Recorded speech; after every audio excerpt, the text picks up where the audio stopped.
नमस्कार। आज हम लोग बात करेंगे कि हस्तरेखा की तैयारी कैसे की जाए।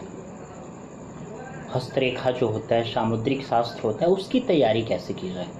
आप देखेंगे कि अधिकांश लोग, कम से कम जो पंडित होते हैं, ब्राह्मण पंडित, कर्मकांड इत्यादि करते हैं, उसमें से शायद ही 5 या 10% कोई पढ़ा हो अच्छे से, 5%। नहीं तो अक्सर लोग नहीं पढ़ते हैं इस चीज़ को। जबकि हमारी हाथ की रेखाएं बहुत कुछ कहती हैं, बहुत कुछ क्या, सब कुछ कहती हैं। बोलते नहीं हैं कि चेहरे, आंखें ही सब कुछ बयां कर देती हैं अगर उन्हें पढ़ने का ढंग हो। हाथ की रेखाएं तो बहुत होती हैं। कुछ लोग ऐसे व्यंग्य भी करते हैं कि नसीब तो उनके भी होते हैं जिनके कटे दोनों हाथ होते हैं।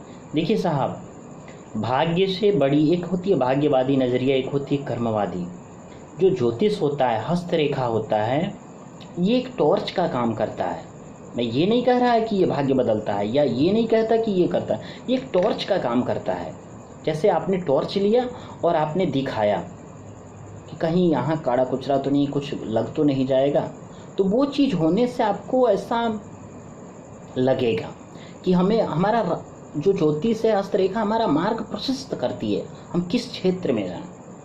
ये चीज़ें हमारी जो है ज्योतिष, और ये चीज़ें हमारा ये मतलब काम करती हैं मार्ग प्रशस्त करने का कि किधर जाएं। तो ज्योतिष और ये जो हस्तरेखा है सामुद्रिक, ये हमारे मार्ग प्रशस्त करते हैं।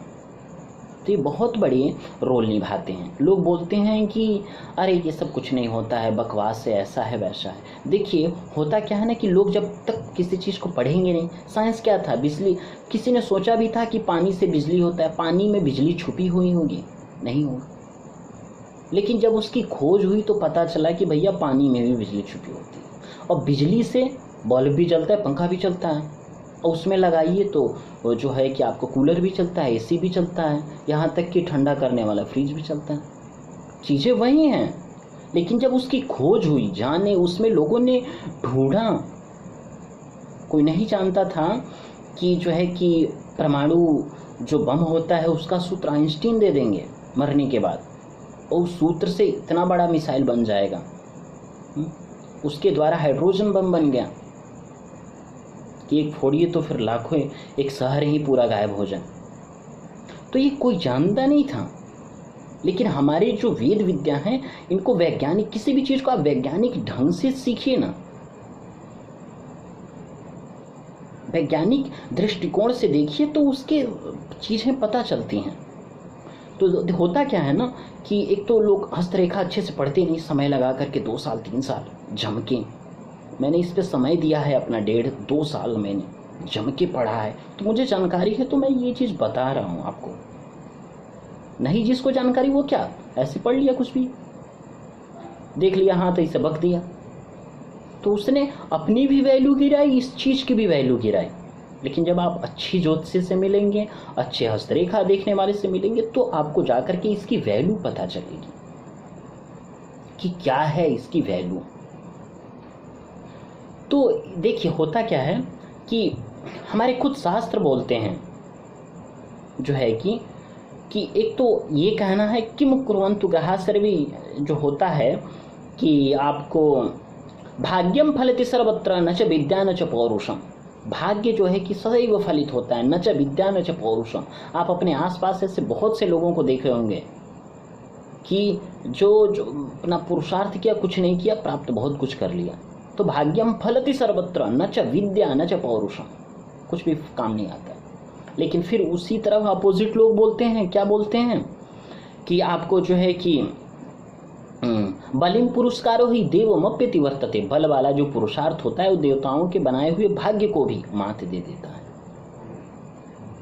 तो देखिए कर्म प्रधान है, कर्म प्रधान विश्व रचिराखा, जो जस करे सो तस फल चाखा, पूज्यपाद गोस्वामी तुलसीदास जी कहते हैं। और उसकी दूसरी बात क्या है कि सकल पदार्थ है जगमाही, कर्महीन नर पावत नाही।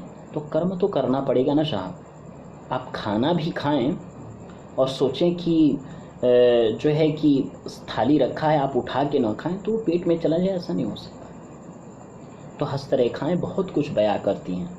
बोलते हैं ना, जिस तरह चेहरे बहुत कुछ बयां कर देते हैं साहब, चेहरे हमारे व्यक्तित्व और चरित्र के आईने होते हैं हमारे चेहरे। अगर उन्हें परखने वाला जौहरी हो ना, तो चेहरे देख के पूरी हिस्ट्री बता देगा।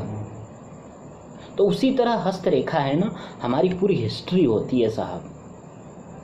उसका पारखी होना, जैसे रत्नों का पारखी होता है जौहरी, वो देख के बता देता है कि ये क्या है क्या नहीं है।